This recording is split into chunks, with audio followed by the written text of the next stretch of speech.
Graça e paz, irmãos. Amém. É diferente esse negócio que ficou tão alto. Mas eu já não posso andar mais, né? Eu tenho que ficar limitado. Agora, pastor, não tem como eu sair mais. Agora só voando. Mas também não falta muito não, viu, Guilherme? Com o meu peso não falta muito não, viu? É um saco de cimento e uma pá. Pronto. É 52 quilos aproximadamente. Então, graças a Deus. Irmãos, eu queria refletir com os irmãos esta noite. E queria usar o duplo sentido da palavra refletir. Eu queria que você pensasse comigo. Refletir, olhando-se o seu reflexo através da Bíblia, e o que vendo, refletindo, pensando naquilo que você está lendo. Então eu queria que você se visse e que você pensasse naquilo que você está lendo. Nosso texto não é fácil, nosso texto é preciso. Abra sua Bíblia no livro do profeta Malaquias, capítulo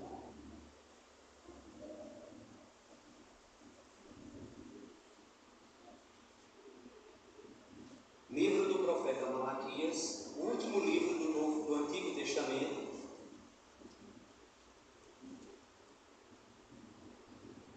Capítulo 1, versos 6, 7 e 8. Todos encontraram? Malaquias, capítulo 1, versículo 6 a 8. Diz assim a palavra do Senhor: o filho honra o pai, e o servo respeita o seu senhor. Se eu sou o pai, onde está a minha honra? E se eu sou o senhor, onde está o respeito para comigo? Eu, o Senhor dos exércitos. Pergunto isso a vocês, sacerdotes, que desprezam o meu nome. Mas vocês perguntam: como desprezamos o teu nome? Vocês oferecem pão imundo ou impuro sobre o meu altar, e ainda pergunta: em que havemos profanado? Nisso de pensarem que a mesa do Senhor pode ser desprezada. Quando vocês oferecerem em sacrifício um animal cego, será que isso não está errado? E quando trazerem um animal coxo ou doente, será que isso não está errado? Ora, experimentem oferecer um animal desses ao seu governador. Será que ele se agradará de vocês? Ou será favorável a vocês? Diz o Senhor dos exércitos. Louvado seja Deus por sua palavra. Louvado seja Deus. Amados irmãos, nós vimos, ouvimos e experimentamos nesses últimos dias de fevereiro coisas extraordinárias da parte do Senhor, nesses 21 dias de jejum e oração. E eu tenho certeza que alcançamos coisas maravilhosas, porque simplesmente priorizamos buscar a Deus acima e antes de qualquer coisa. E é baseado nessa experiência do que ouvimos, vimos e experimentamos nesses 21 dias de jejum e oração, que eu digo a vocês o foco e o tema da nossa meditação, da nossa reflexão nessa noite. Não se acostume com as coisas espirituais. Vou repetir. Não se acostume com as coisas espirituais. Não se acostume. Deus é extraordinário. E antes de eu partir para a exposição do nosso texto, me permita fazer 3 declarações da palavra de Deus que eu acho oportuna e que ajudam-nos a contextualizar a importância de não fazer das coisas espirituais coisas comuns. A primeira dela está em Deuteronômio 4:6, que diz assim: ouça, ó Israel, ouve Israel, o Senhor, seu Deus, é o Israel: o Senhor é o único Deus. Não existe outro Deus. Todos os outros deuses são criações e invenções humanas. Só existe um Deus, único e verdadeiro, incomparável, absolutamente Deus. Só existe um. E essa verdade, meus irmãos, deve consolar o nosso coração e iluminar a nossa mente durante toda a nossa jornada na terra. Só existe um Deus, único e verdadeiro. E quão grande é esse Deus? Quão grande é o nosso Deus? Ele, segundo o profeta Isaías, é aquele que mede a água com a concha das tuas mãos, que mede o céu a palmo, que pesa os montes da terra em sua balança de precisão. Ele é o que o salmista diz, que nomeia todas as estrelas do céu e chama-as pelo seu nome e elas atendem. Ele é o único Deus, o Deus verdadeiro, é o Deus que fundou as fundações, as bases da terra, como diz Jó lá no capítulo 38, e que deu limites ao mar. Ele é o único Deus, o único e verdadeiro Deus. A segunda declaração que eu gostaria de fazer, que é um resultado da primeira declaração, está em Mateus capítulo 4, verso 11, que diz o seguinte: adorarás ao Senhor teu Deus, e só a Ele prestarás culto. Só Deus pode ser cultuado, porque só Deus é Deus.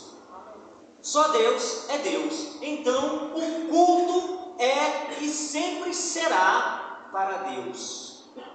E nós somos conhecidos como um povo do culto. Como o apóstolo Pedro vai dizer em sua primeira carta, no capítulo 2, no verso 9, nós somos uma nação sacerdotal. Somos sacerdotes do Rei dos Reis. Então, cultuar faz parte da nossa vida coletiva. Mas não só da nossa vida coletiva, cultuar também faz parte da nossa vida individual. O apóstolo Paulo vai dizer em Romanos 12:1 que os nossos corpos devem ser oferecidos como sacrifício vivo, santo e agradável a Deus, que é o nosso culto racional.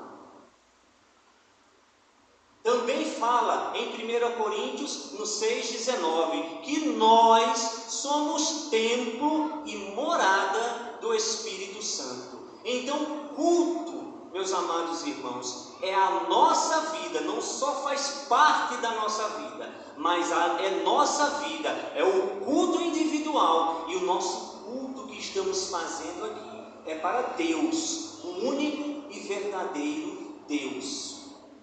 E a terceira declaração que eu preciso fazer é que esse entendimento que nós temos sobre quem é Deus e que nós devemos cultuar é exatamente fruto do Evangelho que nós recebemos. O apóstolo Paulo, no início da sua carta aos Romanos, ele vai dizer que nós recebemos o Evangelho de Deus, que foi prometido pelos profetas nas Sagradas Escrituras, acerca do seu filho, que nasceu da descendência humana de Davi, mas que foi declarado Filho de Deus em poder pelo Espírito de santificação, pela ressurreição dentre os mortos, para que recebêssemos dele a graça para a obediência da fé. Então, irmãos, está aqui nessa noite, cultuar a Deus, prestar o nosso culto a Deus, prestar o meu culto a Deus, não depende do pastor Washington, não depende dos irmãos que estão no conjunto de louvor. O meu culto a Deus depende do entendimento que eu tenho de quem Deus é e o que Deus fez pela minha vida. Então eu não vou animar você, eu não vou despertar você do seu sono, eu não vou dar pirueta aqui, nem salto solto e nem inventar culto. Pregarei a palavra de Deus no poder e na dependência do Espírito Santo, orando ao Senhor que faça um milagre para que esta boa palavra caia em um bom terreno e produza frutos a 100 por 1. O homem nada tem que não seja dado dos céus, porque a Deus, o único Deus, seja dado toda honra, toda glória e todo louvor. E é importante que eu diga isso a vocês. Só com medo de cair daqui, porque eu estou mal me mexendo. Mas vamos lá. Amém. É importante perceber isso, irmãos. É importante que você entenda isso em nome de Jesus. Que não espere de mim, espere do Espírito Santo. É Ele quem faz, é Ele que convence e não sou eu. Hoje, na nossa época, nós temos dois grandes problemas, gigantescos problemas no que se refere a culto público. Problemas no púlpito e problemas na nave da igreja.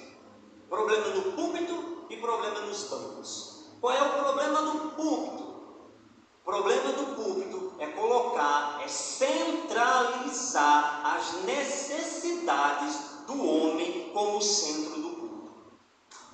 É um culto onde mais se recebe do que se oferta. É um culto onde as necessidades terrenas estão em evidência e o Deus que pode fazer essas coisas está escanteado. É o culto da vitória, é o culto da bênção, mas não é o culto do abençoador. Isto é um grande problema. Eu não digo com isso, irmãos, que nós não temos necessidades e que nós não podemos trazer essa necessidade para o culto, para entregar ao Senhor como fizemos e fazemos diversas vezes aqui. O problema é ter no culto a necessidade do homem como o centro do culto, e isso é errado. Agora, trazer as nossas necessidades ao culto público e orar uns pelos outros é parte da nossa comunhão. O apóstolo Paulo vai dizer em 1 Coríntios 12, 26 que nós somos um corpo. Então, quando um membro sofre, o outro sofre com ele. E quando um membro é honrado, o outro se alegra com ele. E ele ainda diz mais: alegrais com os que se alegram e chorai com os que choram. Então não há problema no nosso culto público apresentarmos todas as nossas necessidades diante de Deus. O problema é fazer dessas necessidades o centro do culto, o motivo pelo que você saiu de casa para vir nesta noite aqui. Pois o motivo correto e o motivo bíblico é você adorar a Deus. E eu não vou dizer, irmãos, na minha insensibilidade, e dizer para tia Rose, não tem problema não importa, tia Rose, porque a sua mãe está doente, adore. Não importa, tia Rose, adore. Valéria, não importa se a Manuel não está aqui não importa não, adore. Eu não posso dizer isso. Isso é insensibilidade. Eu posso dizer: Valéria, apesar disso, tia Rose, apesar disso, glorifique a Deus, cultue a Deus, entregue o seu melhor a Deus, apesar de estar doendo, como a família que está enlutada nessa noite, apesar da dor do luto, adore a Deus. Glorifique o nome do Senhor, porque 3 coisas acontecem. A primeira, o nome do Senhor é engrandecido. A segunda, você é consolado. A terceira, a vida que está ao seu lado é impactada pelo poder da fé que há em nós.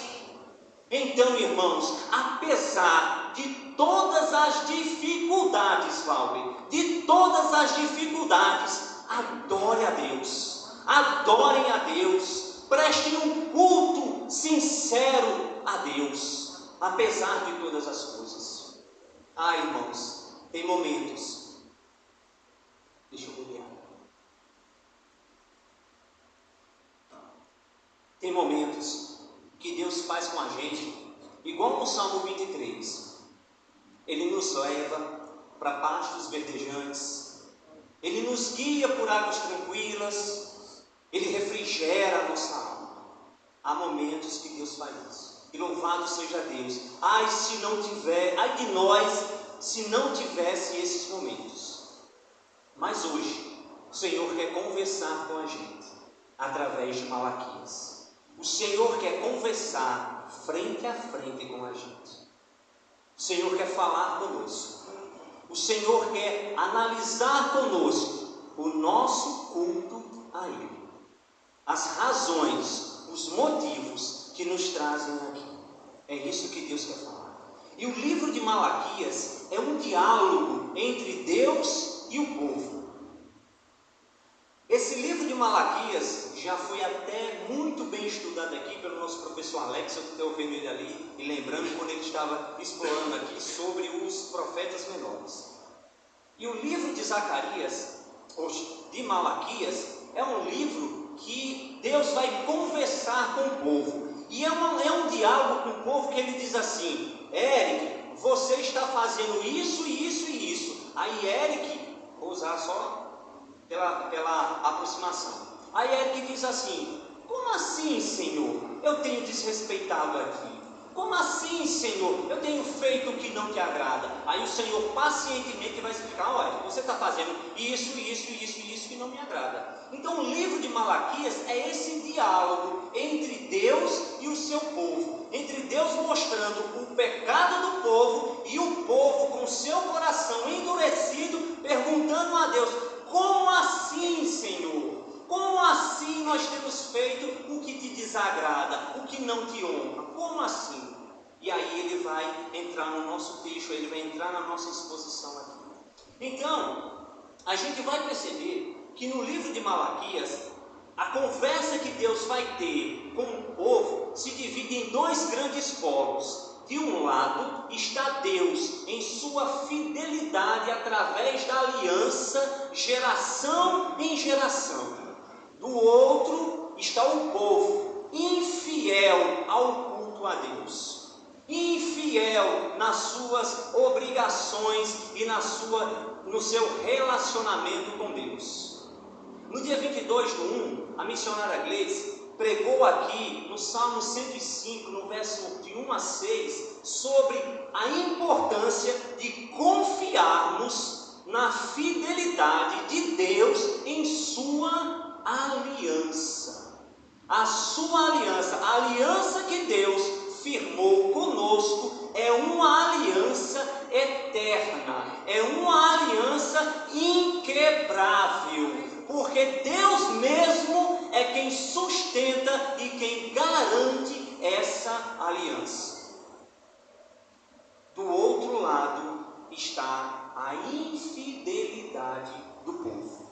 E o povo está infiel porque o povo está desanimado. O povo encontra-se em um desânimo grande, porque a grande restauração de Israel prometida no livro de Isaías, no livro de Ezequiel, no livro de Jeremias, não tinha acontecido. Então, parte do povo ainda estava cativo, o povo que estava lá em Jerusalém, quando retornou do cativeiro, ainda estava sob o domínio dos persas. Então ainda havia inimigos ao redor do povo, e tudo era contrário, ou seja, o povo olhava para as coisas externas e fazia exatamente a pergunta que muita gente faz hoje: ora, onde está Deus na minha vida quando tudo está dando errado? Aonde está Deus na minha vida quando as coisas estão erradas? Cadê as promessas de Deus? Deus não disse que ia fazer?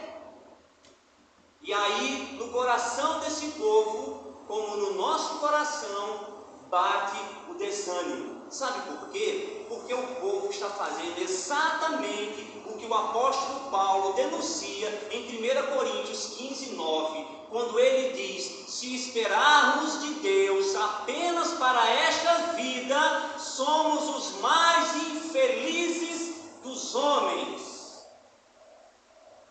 Somos os mais infelizes se esperarmos as coisas de Deus apenas para esta vida, apenas para as coisas desta vida. É por isso, irmãos, é por isso, por causa de desânimo, por causa das pessoas olharem para as promessas de Deus apenas para o seu lado material, é que as igrejas que pregam a prosperidade estão crescendo a passos largos. Tão grande, que algumas delas em Campinas estão querendo fazer o 3º culto no domingo, porque 2 cultos já não é suficiente para tanta gente. Sabe por quê? Porque o povo está esperando por Deus apenas para esta vida, apenas para as coisas desta vida. E quando as coisas não vêm como eu estou pensando, como eu estou planejando, aí sabe o que acontece? Eu vou desanimar. Aí eu vou escantear as coisas do Senhor. Aí eu vou fazer de qualquer maneira para o Senhor. Esse era a denúncia que estava aqui. E o livro de Malaquias é interessante que ele começa no verso 1 como sentença do Senhor contra Israel por intermédio de Malaquias. Em alguma das versões de vocês, provavelmente está escrito a palavra peso. O que Deus vai falar é pesado. Ou seja, na nossa linguagem mais coloquial, Deus vai pegar pesado.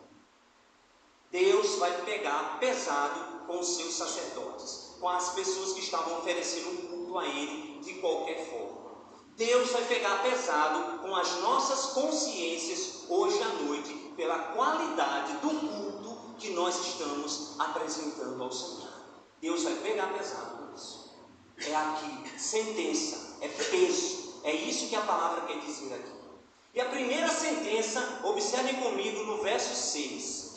O filho honra o pai e o servo respeita o seu senhor. Se eu sou pai, onde está a minha honra? E se eu sou senhor, onde está o meu respeito para comigo? Eu, o Senhor dos exércitos, pergunto a vocês, sacerdotes, que desprezam o meu nome.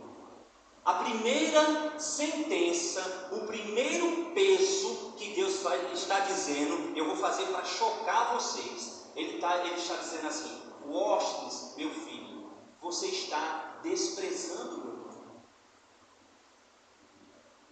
Você está desprezando o meu nome. Esse é o primeiro peso do Senhor, verso 6. Mas veja, quem está falando? E aqui eu gosto de pensar que o Senhor vestiu a toga, aquela roupa do juiz. E aí o nome dessa toga, no nome dessa toga tem Senhor dos Exércitos. Dos Exércitos. É um título de Deus que Ele invoca para Ele mesmo a sua suprema autoridade sobre tudo e sobre todos. A autoridade máxima é o Senhor dos Exércitos, sobre os astros, estrelas, anjos, arcanjos, querubins, serafins, homens. Toda a criação está debaixo do título Senhor Se você acha que isso é pouco, em Gênesis 18, 25 diz que Deus é o juiz de toda a terra. Em Romanos 2,12 diz que Ele julga segundo a verdade. E se Joselito está pensando em escapar dele, o Salmo 139 diz: Ele conhece os teus pensamentos de longe. De longe. Eu conheço os teus pensamentos. Eu sei o que você veio buscar. Eu sei por que você está aqui. É o Senhor dos Exércitos que está falando. Então eu prefiro fazer como Jó, no capítulo 40, no verso 4. Senhor, eis que eu sou indigno e coloco a mão na boca, Senhor. Porque Tu falas e eu escuto. Porque o Senhor é o Senhor dos Exércitos. É o Senhor dos Exércitos que está falando. Então, o que Deus está falando, eu tenho que aceitar, porque Ele é a maior autoridade. E Ele está falando, eu vou apresentar o tema, como a Bíblia sempre apresenta o culto a Deus. E eu queria que o irmão que está na tecnologia, por gentileza, coloca para mim ali, aquela imagenzinha do ofertório, por gentileza. Porque culto é oferta. Então a gente vai olhar para a mão e depois vai olhar para o tipo de oferta. Primeiro, o que Deus olha é o ofertante.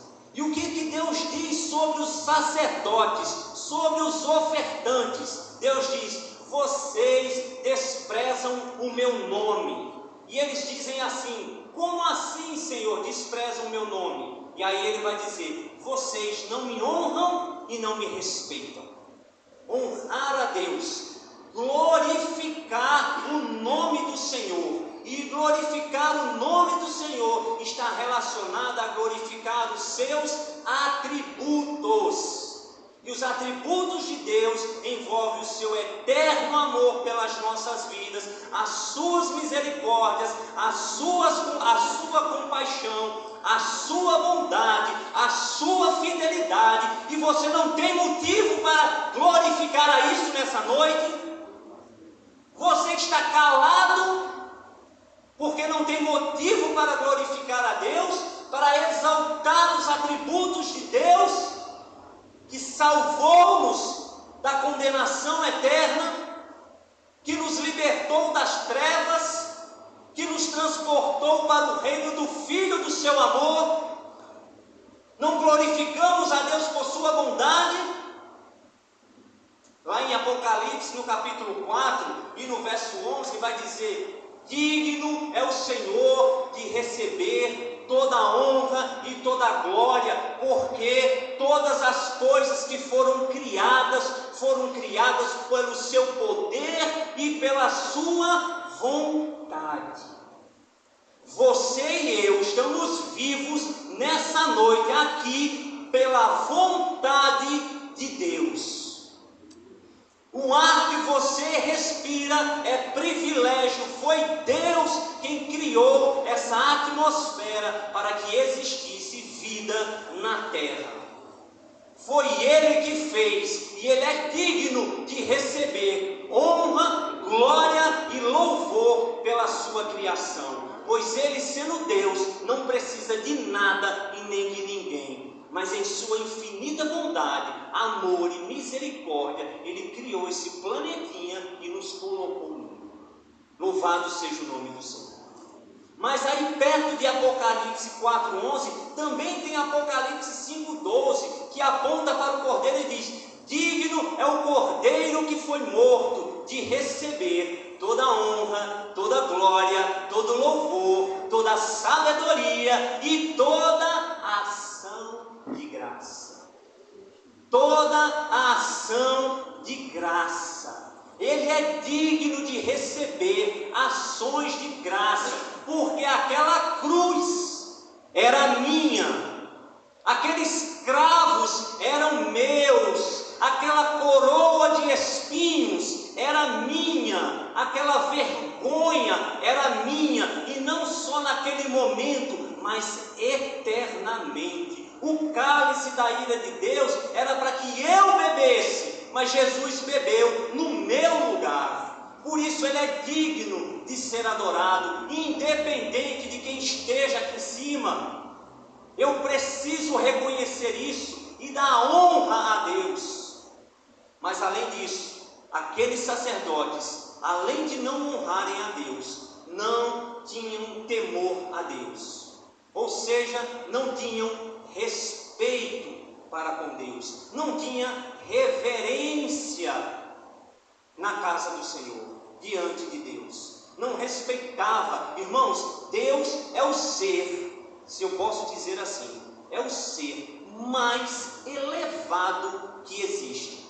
Eu gosto de pensar assim: Deus, Ele não olha para cima, porque não há nada acima dele para ser visto. Ele é maior do que todas as coisas. Deus é grande, é infinito, é inconcebível na minha cabeça. O que eu sei de Deus e o pouco que eu sei de Deus é aquilo que Ele revelou de si mesmo em sua palavra.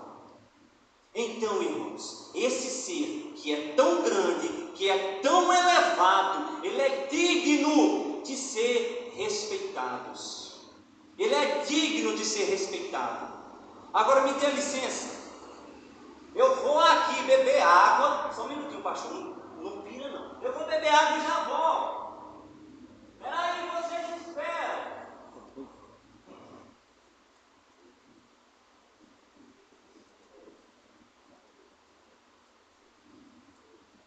Obrigado. Poxa, se a gente pode fazer isso na nada, por que eu não posso fazer isso no culto? Hein, irmãos?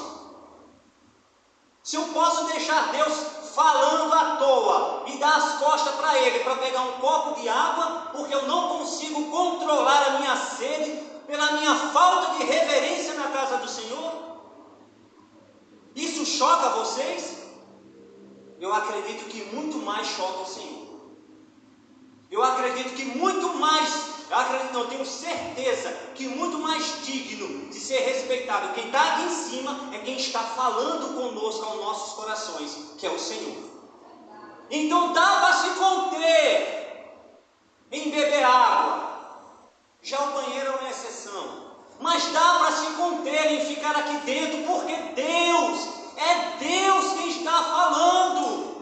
E Ele é aquele que tem a palavra da morte e da vida. É Ele que transforma a noite em dia. Ele é o Deus Todo-Poderoso. Ele é digno de toda reverência, irmãos. Ele é digno de toda reverência.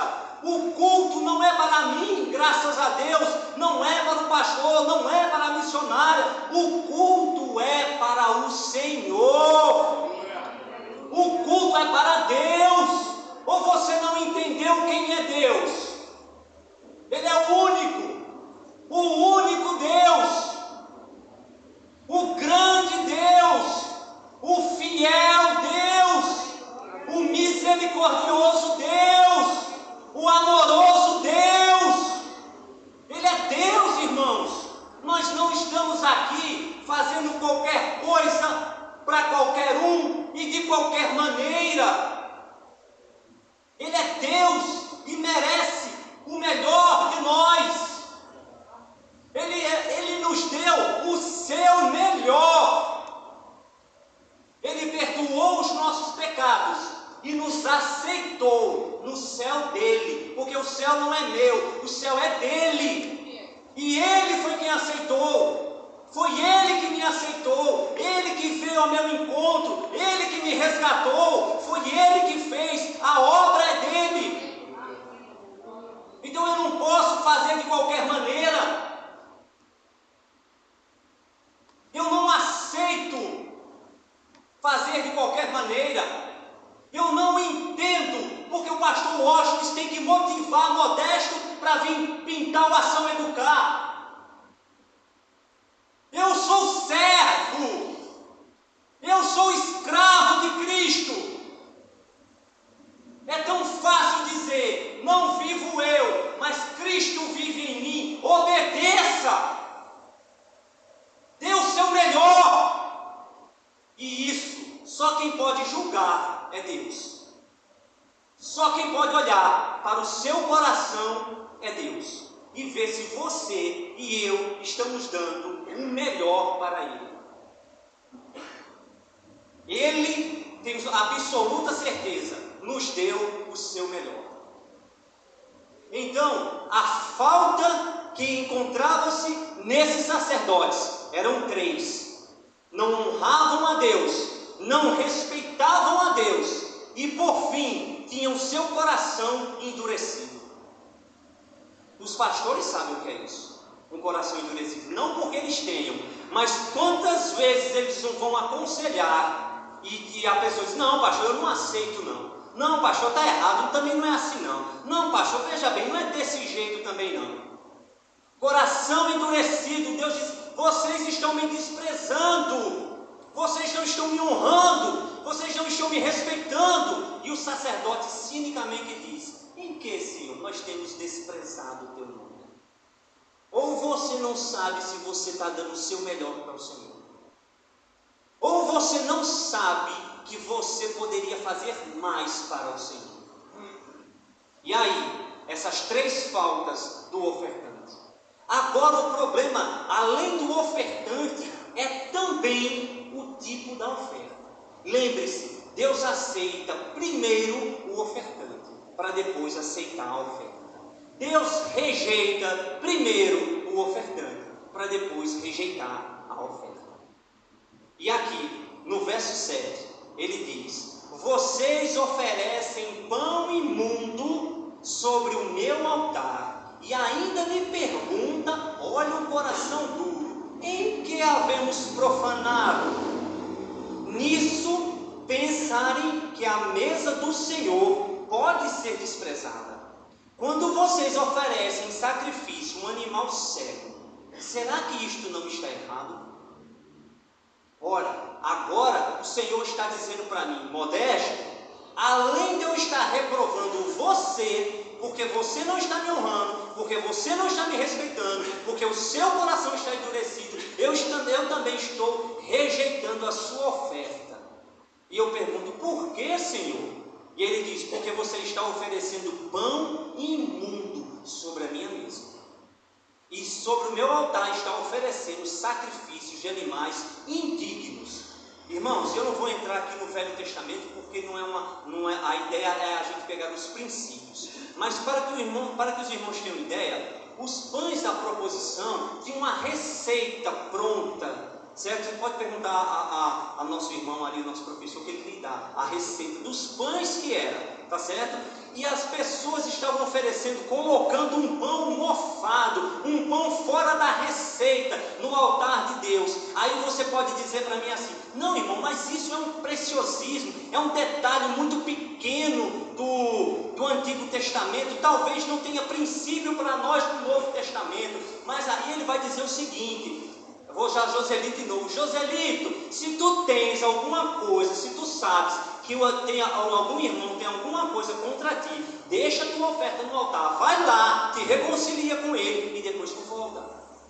Mateus 5:23. Você acha que você pode ofertar qualquer coisa para Deus, estando com o coração apodrecido, com falta de perdão, com falta de libertação, com pornografia, com fofoca, com discussões, com idolatria dentro do seu coração, e você acha que isso é aceitável ao Senhor? Você acha que Deus vai aceitar isso? Esse tipo de oferta no altar do Senhor, no Deus que tudo sabe, Pedro Ivo, no Deus que sabe o que tu estás pensando antes que os pensamentos se formulem em sua cabeça.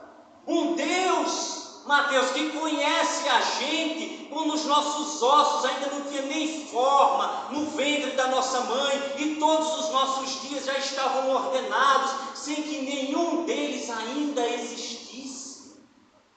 Deus conhece tudo, de Deus não se esconde nada. Todas as coisas estão nuas e patentes diante daquele a quem devemos prestar contas. Então, irmãos, não é qualquer oferta, não é qualquer coisa que o Senhor aceita. Não é assim. Existe um princípio chamado na Bíblia para as ofertas, chamado de primícias. Eu quero dizer primazia. Primícias. Primícias, o que que é primícias? Não é nenhuma palavra, irmão. Primícias, você pode perguntar ao pastor Washington, é uma doutrina. Sabe o que significa? O melhor para Deus. Não é a metade, não é isso, é o melhor para Deus. Primícias é o melhor para Deus. Não é só uma palavra, é uma doutrina. Irmão Isaías, lembra quando o Senhor era mais jovem, criança, que fazia o aniversário, a quem o Senhor dava o primeiro pedaço de bolo? Diga, irmão Isaías, enquanto eu bebo água. Ele não lembra mais não, irmãos, ele tinha bolo no teu tempo, não era? Aqui no meu era.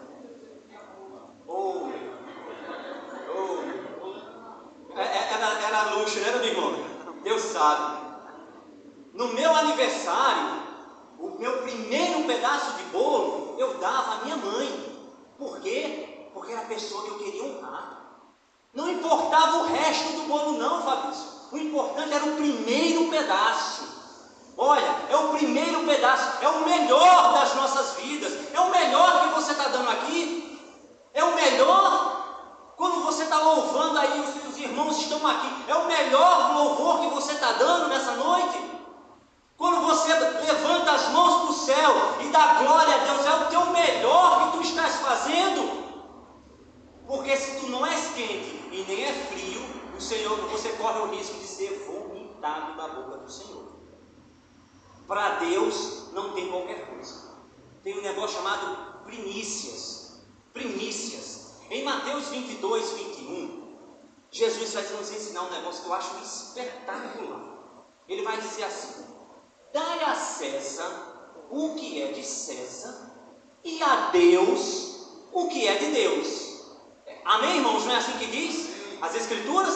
O que eu faço, Valber? Eu dou a Deus o que é de César, e eu dou a César o que é de Deus. Olha a inversão de valores, olha a inversão de valores que é,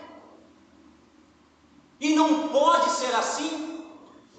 Para Deus, o nosso melhor. Eu não estou dizendo que a gente não precise fazer nada com esmero nos trabalhos onde a gente exerce, não. O que eu estou dizendo é que o melhor das nossas vidas tem que ser dado a Deus. Ele é digno de todas as nossas primícias. E não adianta fazer de qualquer jeito não. Lembra lá em Gênesis 4, versos 5 e 6, quando Caim e Abel foram ofertar a Deus, e a palavra diz que Deus recebeu a oferta de Abel e rejeitou Caim. Por quê? Porque Abel deu das suas primícias, deu do seu melhor. E Caim não. Abel deu do seu melhor, e Caim não. Não, mas Glei diz assim, não, irmão, mas você pode, o importante é a intenção, né? O que vale é a nossa intenção, é assim, né? Que a gente diz, né? Como se Deus, a gente pudesse dar um arrodeio em Deus. O que vale é a intenção, não, Valéria? Afinal de contas, Deus vai receber, eu estou cansado e tal, Deus vai entender, né? Se eu não der o meu melhor hoje, então dá para a gente não. Deixa eu dizer para você, primícia significa 3 coisas: o melhor para Deus, entendimento para com Deus e compromisso para com Deus. O melhor para Deus, com entendimento. Em 2 Samuel, no capítulo 6, eu acho que verso 7, se eu não me engano, diz assim, que um rapaz chamado Sá, a arca da aliança ia nos carros de boi, e ela meio que queria tombar. Então o Sá, sem entendimento, sendo ele soldado, colocou a mão na arca, pensando que a arca ia cair.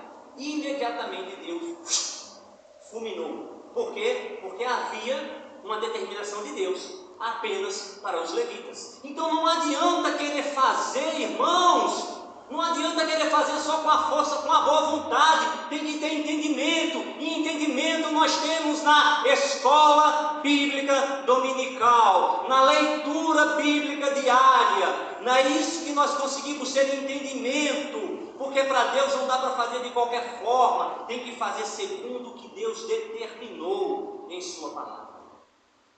E há um último princípio, que Deus diz assim, para as ofertas que Ele aceita, preste atenção, tem que ter compromisso. No verso 14 desse mesmo capítulo, você vai encontrar Deus dizendo assim: maldito seja o enganador que, tendo um animal sadio no seu rebanho, promete e oferece ao Senhor um defeituoso. Ei, eu sei que eu posso fazer melhor, até digo que vou fazer melhor, mas não faço. Então a palavra para mim é maldito.